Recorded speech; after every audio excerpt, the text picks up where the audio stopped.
العزت نے ہمارے اوپر بڑے بڑے احسانات کیے ہیں جن کو ہم گن نہیں سکتے، شمار نہیں کر سکتے۔ اللہ رب العزت نے ایسی ایسی ہمیں نعمتوں سے نوازا ہے، انعامات سے نوازا ہے اور احسانات سے نوازا ہے۔ قرآن مجید میں اللہ رب العزت ارشاد فرماتا ہے وَإِن تَعُدُّوا نِعْمَةَ اللَّهِ لَا تُحْصُوهَا، کہ انسان تو میری کون کون سی نعمت کو شمار کرے گا؟ میں نے تیرے اوپر اتنی ساری نعمتیں برسا رکھی ہیں، اتنی ساری نعمتوں سے میں نے تجھے ڈھانکا ہوا ہے کہ تو میری نعمت گننا چاہے، شمار کرنا چاہے تو کر نہیں سکتا۔ بھائیو، انہی نعمتوں میں سے اللہ نے ایمان دیا ہے، انہی نعمتوں میں سے اللہ رب العزت نے اسلام کی دولت سے نوازا ہے، قرآن حکیم کی دولت سے نوازا ہے، اور ایسے پیارے حبیب اور نبی کی امت کے اندر پیدا کیا۔ حضرت محمد صلی اللہ علیہ وسلم کی امت کے اندر پیدا کر کر اللہ رب العزت نے ہمارے اوپر بہت بڑا احسان کیا ہے۔ ایسا شفیق نبی، مہربان نبی اور اتنا غم کھانے والا نبی جو اپنی امت کے لیے اتنا تڑپا ہو، میرے اور آپ کے لیے اتنا رویا ہو، میرے اور آپ کے لیے اتنے آپ پریشان رہے، غمگین رہے، پوری زندگی آپ نے اسی میں گزار دی امت کرتے ہوئے۔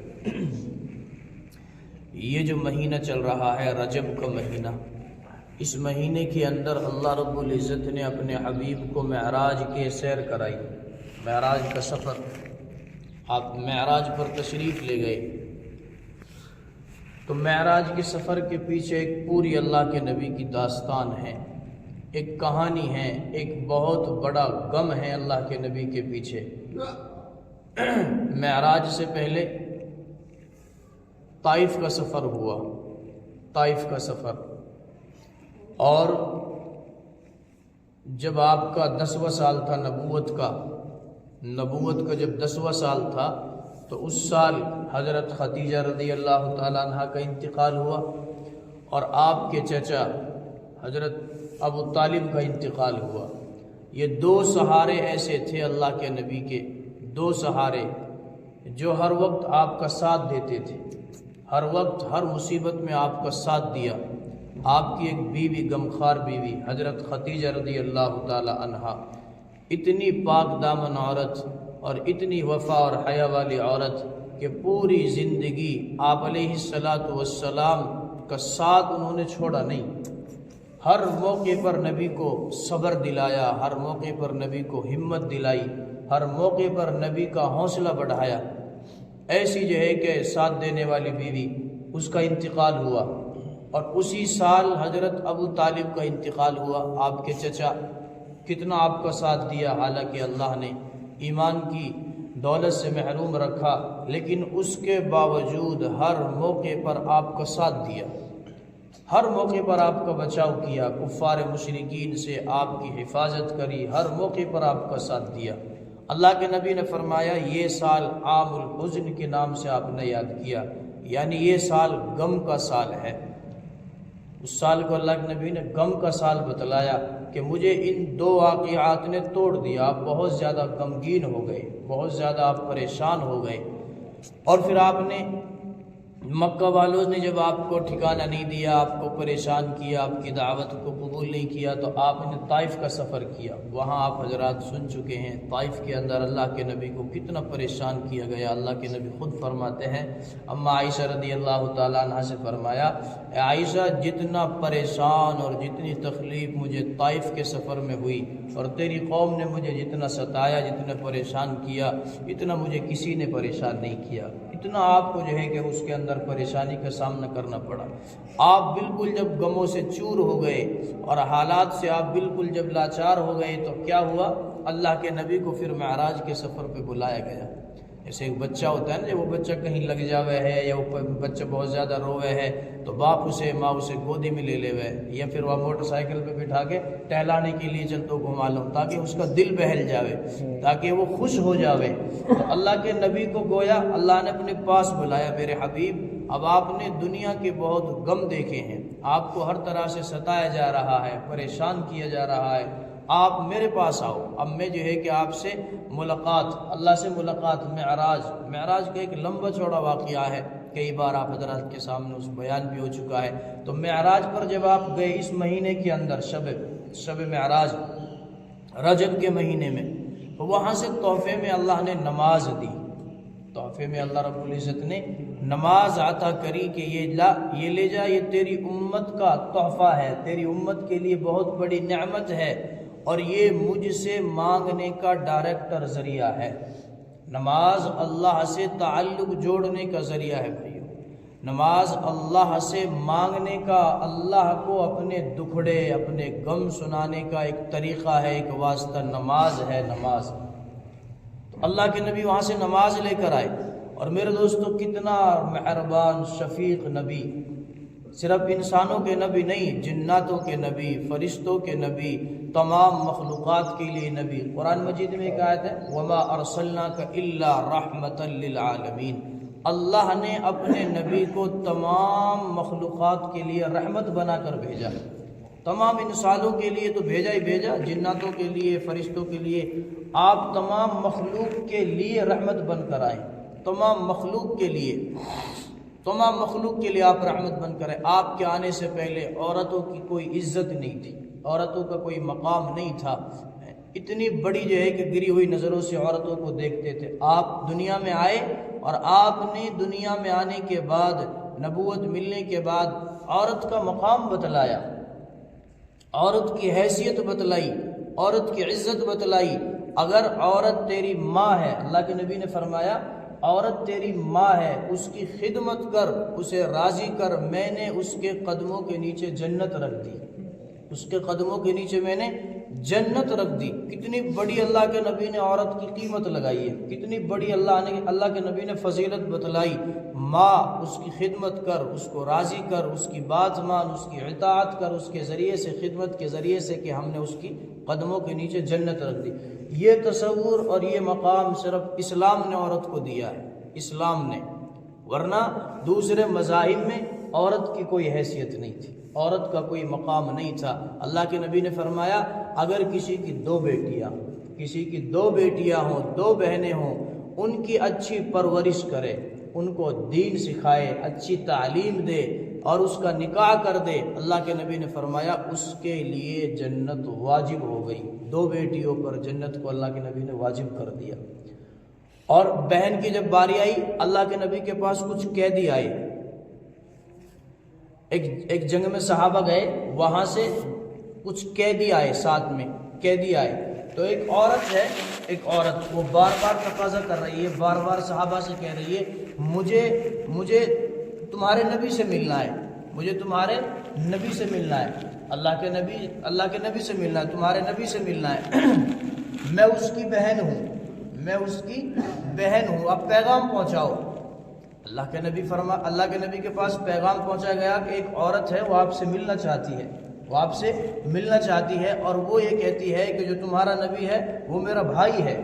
اللہ کے نبی نے فرمایا میری تو کوئی بہن نہیں ہے، میں تو اکیلا ہوں، نہ میرا کوئی بھائی ہے، نہ میری کوئی بہن ہے، بلا کے لے کے آؤ کون عورت ہے۔ جب وہ عورت آئی، اللہ کے نبی کے پاس آئی، اللہ کے نبی کے خیمے میں آئی، تو اللہ کے نبی نے اپنی نبوت والی چادر، جو آپ کی نبوت والی چادر تھی، اسے بچھایا، اور اس پر اس اجنبی عورت کو بٹھایا کہ یہاں بیٹھ، جو مجھے بھائی بتلا رہی ہے اور جو مجھے میری بہن بن رہی ہے، میں بھی تو دیکھوں کون ہے، یہاں بیٹھ۔ اللہ کے نبی نے نبوت والی چادر پر اس عورت کو بٹھایا، اور بٹھانے کے بعد آپ نے بڑے پیار سے اس سے بات کری۔ کون ہے؟ اللہ کے نبی سے وہ عورت کہنے لگی اللہ کے نبی آپ بھول گئے میں بچپن میں آپ کو کھلاتی تھی، اور جب بکری چرانے کے لیے جاتی تھی تو آپ کو لوریاں سناتی تھی، اور میں یہ کہتی تھی کہ اللہ میرے اس بھائی کو دنیا کا ایسا اس کو نام عطا کرنا کہ پوری دنیا اس کے نام کے نیچے آ جاوے۔ آپ مجھے بھول گئے، میں تیری بہن، دودھ شریک بہن حضرت حلیمہ کی بیٹی ہوں، یعنی حضرت حلیم رضی اللہ تعالیٰ عنہ جنہوں نے آپ کو دودھ پلایا، ان کی بہن تھی وہ، تو اس لحاظ سے دودھ شریک بہن ہوئی اللہ کے نبی کی۔ اللہ کے نبی کو یاد آ گیا، ہاں آپ تو وہی ہو۔ فوراً جو ہے کہ اللہ کے نبی نے فرمایا اس کے قبیلے کے جتنے بھی قیدی ہیں سب کو رہا کر دیا جاؤ۔ ایک بہن کی اللہ کے نبی نے اتنی بڑی قیمت لگائی، اتنی بڑی عزت عطا کری۔ تو میرے دوستو، اللہ کے نبی تمام انسانوں کے لیے رحمت بن کر آئے، آج ہم اپنے نبی کو بھلا دیا۔ روایتوں میں آتا ہے اللہ کے نبی صحابہ کے ساتھ فجر کی نماز کے بعد ٹہلنے کے لیے تشریف لے کے گئے، مسجد سے آپ باہر نکلے جنگل کی طرف آپ باہر نکلے، ایک بھیڑیوں کا پورا جھنڈ، اور وہ ایسے قطار لگا کے بیٹھے، جیسے لائن لگا کے بیٹھ جاتا ہے اس طرح قطار لگا کے بیٹھے انتظار میں۔ روایتوں میں آتا ہے صحابہ فرماتے ہم نے ان کی گنتی کری، وہ 100 بھیڑیے اور قطار لگا کے بیٹھے ہیں۔ اور جیسے اللہ کے نبی کو وہاں سے گزر ہوا، اللہ کے نبی کو دیکھ کر وہ چلانے لگے، چیخنے لگے، اپنی زبان میں کچھ انہوں نے کہا، اپنی بھاشا میں انہوں نے کچھ کہا۔ اللہ کے نبی نے صحابہ کو روکا اور صحابہ کو روک کے فرمایا تم جانتے ہو یہ کیا کہہ رہے ہیں؟ کیونکہ آپ تو اللہ کے نبی تھے، آپ کو جو ہے کہ وحی کے ذریعے اللہ نے ان کی باتیں بتلائی، ان کو سمجھایا۔ وہ کیا کہنا چاہ رہے تھے؟ وہ بھیڑیے کہنا چاہ رہے تھے اللہ کے نبی سے، اللہ کے نبی آپ کے جو صحابہ ہیں ان کی بکریوں کا شکار کرنا ہمیں پسند نہیں ہے، ان کی بکریوں کا شکار کرنا ہمیں پسند نہیں ہے۔ بھیڑے کی کام ہے، اس کو شکار کا کام ہے، اس کا چیر پھاڑ کرنے کا کام ہے، پیٹ بھرنے کے لیے ہر مخلوق کو اللہ نے ایک طریقہ بتلایا ہے۔ تو وہ بھیڑیا اللہ کے نبی سے شکایت کر رہے ہیں کہ آپ کے صحابہ کی بکریوں کو شکار کرنا ہمیں پسند نہیں ہے، آپ ایک کام کریں۔ وہ بھیڑیا تجویز کر رہے ہیں آپ ایک کام کریں، اپنے صحابہ سے کہیے ہمارے لیے ایک کوٹا مقرر کر دے، ہمارے لیے جو ہے کہ بکریوں میں سے یہ بکری ہمارے نام کی ہے، بس ہم اسے ہی پھاڑیں گے، اسے ہی کھائیں گے، باقی دوسری بکریوں کو ہم ہاتھ نہیں لگائیں گے، آپ ایک ہمارے لیے کھانے کا انتظام کر دیجئے۔ وہ بھیڑیا کہہ رہے اس بات کو۔ اللہ کے نبی نے صحابہ سے فرمایا ہاں بتاؤ یہ کہنا چاہتے ہیں؟ صحابہ کہنے لگے اللہ کے نبی بات یہ ہے دراصل پڑی پڑائی بکری کو دینا ہمارے لیے گوارا نہیں ہے، کیونکہ جس بکری کو اور جس جانور کو انسان خود اپنے ہاتھوں سے پالتا ہے، جب اس کی قربانی کرتا ہے تو اس کے دل پر چوٹ پڑتی ہے اور اسے احساس ہوتا ہے۔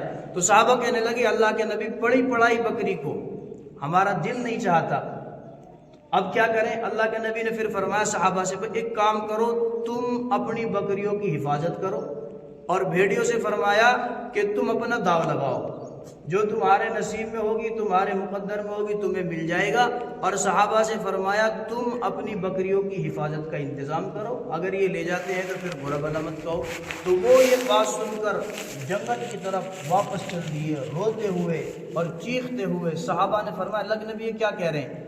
اللہ کے نبی نے فرمایا یہ کہہ رہے ہیں کہ ہمارا دل تو گوارا نہیں کرتا اس طرح کرنے کو، لیکن کیا کریں، ہمارے لیے جو ہے کہ کھانا ضروری ہے، ورنہ ہم بھی اپنی جان دے دیں گے بھوک کی وجہ سے۔ ہمارا دل نہیں چاہتا کہ ہم تمہاری صحابہ کی بکریوں کو پھاڑ کر جو ہے کہ ان کا شکار کر سکیں۔ میرے بھائیوں، اس واقعے سے کیا مل رہا ہے؟ کیا سبق مل رہا ہے؟ کیا پیغام مل رہا ہے؟ بھیڑیا جس کی صفت پھاڑنے کی ہے، جس کی صفت چیر کر کھانے کی ہے، وہ بھی پہچان رہا ہے کہ یہ اللہ کا حبیب ہے، یہ اللہ کے نبی ہیں۔ آج میرے بھائیوں ہم نے اس نبی کا کلمہ پڑھا، اس نبی کو اپنا نبی جانا، لیکن آج ہم نبی کے اخلاق کو بھول گئے، نبی کے کام کو ہم نے بھلا دیا، نبی کی سنتوں کو ہم نے بھلا دیا، اور جو ہے کہ ہمارے اندر ایسی درندگی والی صفات آئی ہوئی ہیں، مسلمان کا گلا کاٹ رہا ہے، مسلمان کو جو ہے کہ نیچے دکھانے کے لیے، اپنے بھائی کو گرانے کے لیے ہر ہیلا ہر بہانہ وہ آزما رہا ہے، اور جو ہے کہ آپس میں لڑائی جھگڑے کر کے، آپس میں جو ہے کہ توڑ نفرت کر کے نبی کو بھول چکا ہے، حالانکہ ایک بھیڑیا نبی کو پہچان رہا ہے۔ یہ اللہ کا حبیب ہے، اللہ کے رسول ہیں، اللہ کے نبی بیٹھے ہوئے ہیں، مجلس میں بیٹھے، ایک بدو دیہاتی سیدھا سادہ آدمی، اس کے ہاتھ میں مری ہوئی گو ہے، گو۔ زمانے جاہلیت کے اندر عربی اس کو جو ہے کہ شکار کر کے کھاتے تھے، گو کھانا ناجائز ہے، حرام ہے۔ وہ آئے اور اس نے پوچھا یہ آدمی کون ہے؟ کہ یہی تو وہ ہے جو لوگوں سے کہتا ہے کہ میں اللہ کا نبی ہوں، میں اللہ کا نبی ہوں اور اللہ کا رسول ہوں۔ اچھا یہ ہے، وہ بدو تھا، سیدھا سادہ آیا اور اللہ کے نبی کے سامنے آ کے بیٹھ گیا اور گو اس کے ہاتھ میں مری ہوئی اس کو نیچے پٹکا اور کیا کہنے لگا، اگر تو اللہ کا رسول ہے، اگر تو اللہ کا نبی ہے، اس مری ہوئی گو کو زندہ کر کے دکھا، اس مری ہوئی گو کو زندہ کر کے دکھا۔ اللہ کے نبی کے سامنے آئے گا، آپ کے سامنے صحابہ بیٹھے ہیں، سب پریشان، یہ بدو دیہاتی سیدھا سادہ آدمی، دیہاتی ان پڑھ، یہ کیا کہہ رہا ہے؟ اللہ کے نبی اس گو کی طرف آپ نے اشارہ کیا گو کی طرف۔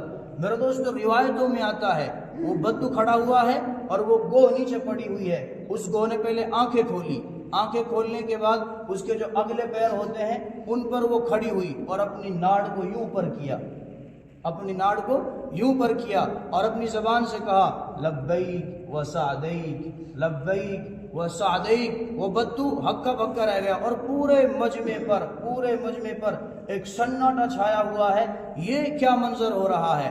اور وہ اپنی زبان سے کہہ رہے لبیک و سعدیک، لبیک و سعدیک، اللہ کے حبیب میں حاضر ہوں، اللہ کے حبیب میں حاضر ہوں، میرے بھاگ جاگ گئے، میری قسمت جاگ گئی، مجھے اللہ کے نبی نے بلایا ہے، مجھے اللہ کے رسول نے بلایا ہے۔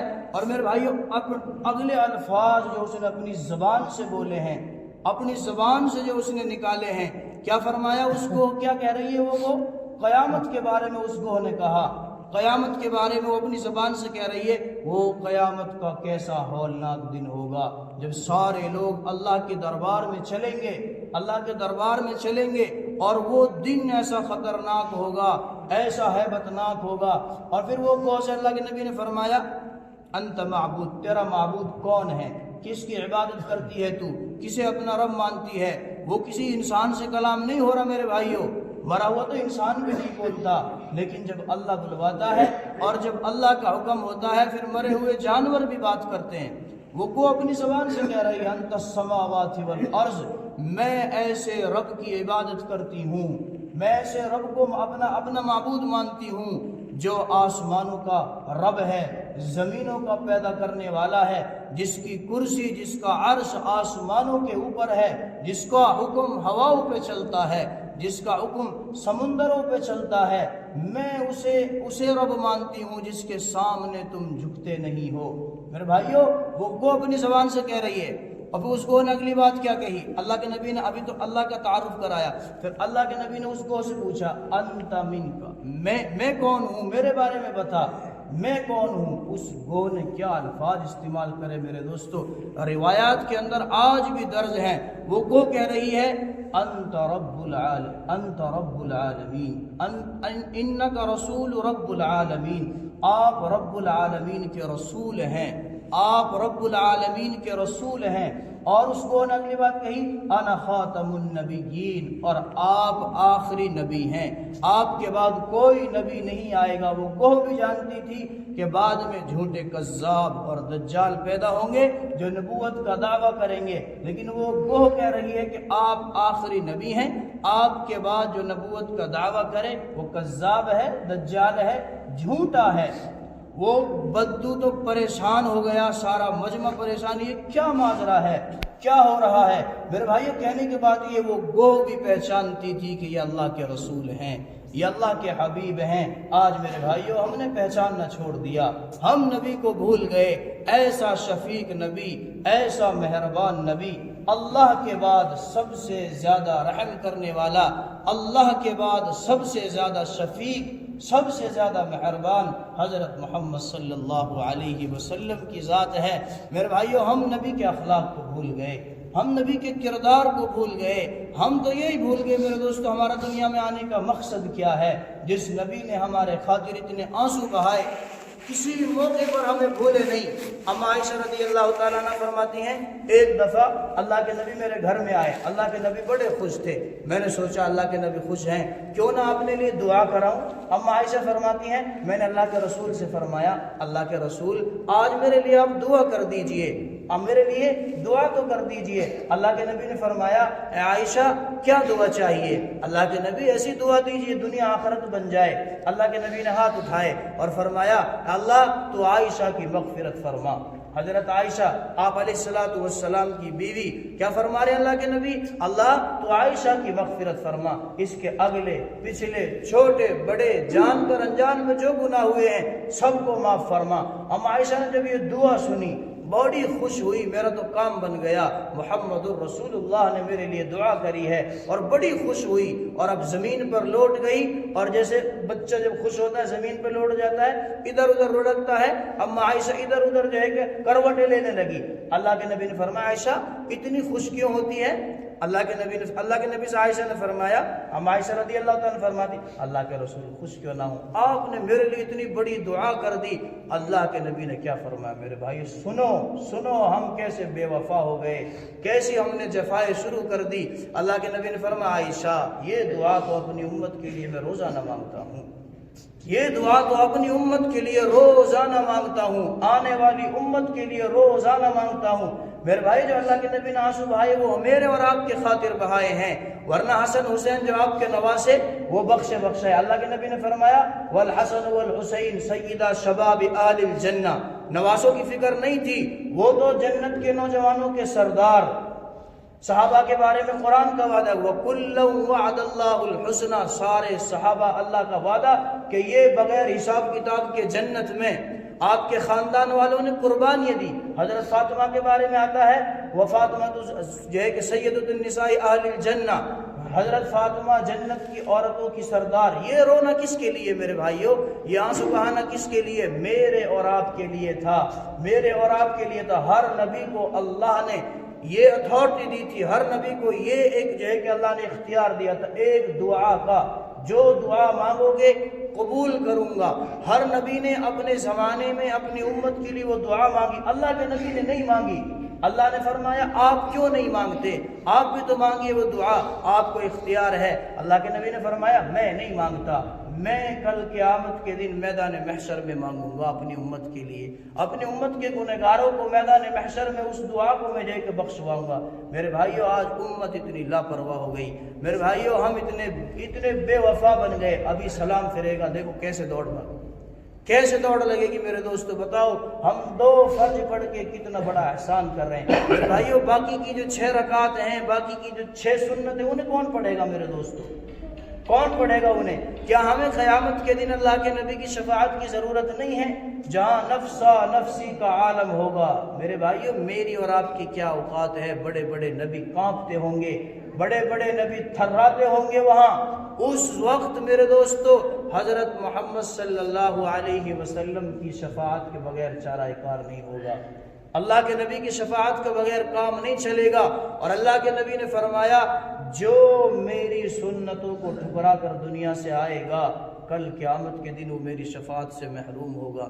حدیث پاک کے اندر آتا ہے آپ حوض کوثر پہ ہوں گے اور اپنے ہاتھوں سے اپنی امت کو پانی پلائیں گے حوض کوثر کا۔ کچھ لوگ آپ کے پاس آنا چاہ رہے ہوں گے اور فرشتے ان کو دھکا مار رہے ہوں گے، چلو پرے ہٹو۔ وہ کہیں گے نہیں ہم جو ہے کہ اللہ کے نبی کے پاس جانا چاہتے ہیں۔ اللہ کے نبی کو پتہ چلے گا، آپ فرشتوں سے فرمائیں گے آپ انہیں کیوں بھیج رہے ہیں؟ یہ میری امت نہیں ہے، میری امت کے لوگ نہیں ہیں۔ جی آپ کی امت کے لوگ ہیں، پھر آپ انہیں کیوں بھگا رہے ہو؟ کہ آپ کے جانے کے بعد آپ کے طریقے کو بگاڑ دیا، آپ کے کام کو بگاڑ دیا، آپ کی سنتوں کو ٹھکرا کر اور اپنی من چاہی زندگی گزار کے یہاں آئے۔ اللہ کے نبی نے فرمایا لے جاؤ یہ میرے نہیں ہیں۔ میرے بھائیو سوچو تو صحیح کیا بنے گا اس وقت۔ اللہ کے نبی نے کہیں انکار کر دیا۔ آج ہمیں اللہ کے نبی کی صورت پسند نہیں، اللہ کے نبی کی سیرت پسند نہیں۔ نماز جس کے بارے میں اللہ کے نبی نے فرمایا قرۃ عینی فی الصلاۃ، قرۃ عینی فی الصلاۃ، میری آنکھوں کی ٹھنڈک نماز ہے، آنکھوں کی ٹھنڈک نماز ہے۔ 1% بھی نمازی نہیں ہے، 1% بھی نمازی نہیں ہے میرے بھائیو، 0/0 ہے۔ بتاؤ جس چیز کو اللہ کے نبی نے آنکھوں کی ٹھنڈک بتلایا، عربی محاورہ ہے، جب کسی انسان کو راحت پہنچتی تھی تو وہ فرماتے یہ میری آنکھوں کی ٹھنڈک ہے۔ ہم اپنے اولاد کے بارے میں نہیں کہتے جو ہماری اولاد ہوتی ہے فرم بردار نیک، جو ہماری بات مانتی ہے، یہ میری آنکھوں کی ٹھنڈک ہے۔ کیوں؟ یہ میری بات مانتا ہے۔ میرے بھائیو نماز کو اللہ کے نبی نے آنکھ کی ٹھنڈک بتلایا ہے۔ آج ہم نمازوں سے دور ہو گئے، مسجدوں کو ہم نے ویران کر دیا، مسجدوں کو آج میرے بھائیو ہم نے بالکل بیابان چھوڑ دیا، مسجدیں آج آباد نہیں ہیں، جس کی وجہ سے آج ہماری زندگیاں برباد ہو رہی ہیں۔ اللہ کے نبی معراج پر جا کر نماز لے کر آئے اور صحابہ اتنے خوش ہوئے، خوشی منائی صحابہ نے، اچھل گئے صحابہ، اللہ سے مانگنے کا طریقہ مل گیا، اللہ سے مانگنے کا اب ہمیں راستہ مل گیا۔ جب اللہ کے نبی نمازیں لے کر آ رہے تھے، حضرت موسیٰ علیہ السلام سے ملاقات ہوئی، موسیٰ علیہ السلام نے بار بار واپس بھیجا، بار بار واپس بھیجا، جب 5 رہ گئی موسیٰ علیہ السلام نے کہا اور کم کرا کے آؤ، کیونکہ میں تجربہ کر چکا ہوں، میری امت پر 2 نماز فرض تھی، فجر کی نماز اور عصر کی نماز، یہ 2 نماز فرض تھی حضرت موسیٰ علیہ السلام کی امت پر۔ کیا فرمایا؟ میری امت نے 2 نہیں پڑھی، آپ کی امت 5 کیسے پڑھے گی؟ تجربہ تھا ان کو، اس لیے فرمایا، اللہ کے نبی نے فرمایا مجھے حیا آتی ہے، شرم آتی ہے واپس جاتے ہوئے، مجھے شرم آتی ہے واپس جاتے ہوئے۔ میرے بھائیو، اللہ کے نبی اتنا بڑا پیغام لے کر آئے ہمارے لیے، نماز کا اتنا بڑا تحفہ لے کر آئے، آج ہم نمازوں سے کٹ گئے، آج ہم جو ہے کہ مسجد کی آبادی والی محنت سے کٹ گئے۔ میرے بھائیو، ہمارے لیے مشورہ میں بیٹھنا دشوار، تعلیم اللہ کے نبی کی حدیث سننا ہمارے لیے دشوار ہو گیا، ہم گھروں میں تعلیم کا ماحول ہمارا ختم ہو گیا ہے، آج گھروں کے اندر آگ لگی ہوئی ہے، نفرت کی آگ آپس میں۔ میرے بھائیو، اس لیے کہتے ہیں گھروں میں تعلیم کے ماحول کو زندہ کریں تاکہ مستورات کا ذہن بنے۔ جب مرد کا، جب عورت کا جب ذہن بنتا ہے، پورے گھر کی فکر لیتی ہے، عورت دیندار ہوتی ہے، پورے گھر کے اندر دین آتا ہے۔ حضرت فاطمہ الزہرا رضی اللہ تعالی عنہا اللہ کے نبی کی لخت جگر بیٹی ہیں، حضرت فاطمہ رضی اللہ تعالی عنہا پوری رات مصلے پر گزارتی تھی، گھر کا ایسا نظام تھا۔ حسن اور حسین اللہ نے جو ہے کہ قربانی کے لیے پسند کیا، ایک میدان کربلا میں شہید ہوا اور ایک جہر میں تڑپ تڑپ کر جو ہے کہ شہید ہوا۔ یہ ماں کی قربانی اور تربیت کا نتیجہ تھا۔ اللہ کے نواسوں کو، اللہ کے نبی کے نواسوں کو اتنا بڑا مقام ملا۔ ضرورت ہے میرے بھائیوں گھروں کے ماحول کو بدلنے کی، ورنہ آنے والا وقت اتنا پرفتن ہے، ہمارے بچے مرتد ہوں گے، ہمارے بچے ہماری بات نہیں مانیں گے، اور ہو رہا ہے میرے دوستو۔ نماز کی کہتے ہیں کوئی پرواہ نہیں ہے، دنیا کے کام کو تو مڑے ہی نہ، نماز کو بھی نہ مڑ رہے میرے دوستو، ملاقات میں جا رہے ہیں، گشت میں جا رہے ہیں، کوئی بات سننے کے لیے تیار نہیں، آنے کے لیے تیار نہیں، کیونکہ دلوں کے اندر جنگ لگ چکا ہے میرے دوستو۔ کلا بل ران علی قلوبہم ما کانوا یکسبون، اگر تم میری بات نہیں مانو گے، اگر میری فرمانبرداری نہیں کرو گے، یہ آیت تو میرے بھائیوں کافروں کے بارے میں اللہ نے اتاری تھی، ایسی مہر لگاؤں گا دل پر، ختم اللہ علی قلوبہم وعلی سمعہم وعلی ابصارہم، ایسی مہر لگاؤں گا، ایسی مہر لگاؤں گا، ہمیشہ کے لیے مرتد کر دوں گا، تمہارے دلوں کو جو ہے کہ پھیر دوں گا۔ آج مسلمان میرے بھائیوں ایمان اتنا کمزور ہو گیا، ایمان اتنا گر چکا ہے، برائی کو برائی نہیں سمجھ رہے، برائی کو برائی نہیں سمجھ رہے، اور نماز کا چھوڑنا تو گویا کوئی گناہ ہی نہیں، میرے کوئی احساس تک نہیں، ہنس کے ٹاڑ دیتے ہیں، مذاق میں ٹاڑ دیتے ہیں، پڑھیں گے دیکھ لیں گے، پڑھیں گے۔ میرے بھائیوں کرتے کرتے کرتے آدھی سے زیادہ زندگی گزر گئی ہماری، لیکن ابھی تک ہم نمازی نہ بن سکے۔ اللہ کے واسطے میرے بھائیوں، اللہ کے واسطے ضرورت ہے اپنی مسجدوں کو آباد کرنے کی، آباد مسجد کی محنت سے جڑنے کی، اللہ سے اپنے تعلق کو مضبوط جوڑنے کی، اللہ سے اپنے تعلق کو مضبوط جوڑنے کی، ورنہ میرے دوستو کل قیامت کے دن بڑی رسوائی کا سامنا کرنا پڑے گا۔ اللہ بھائی ہم سب کو اپنے نبی سے سچی محبت کرنے کی توفیق عطا فرمائیں، آپ کی سنتوں پر، آپ کے طریقوں پر چلنے کی توفیق عطا فرمائیں۔ جن حضرات نے سنت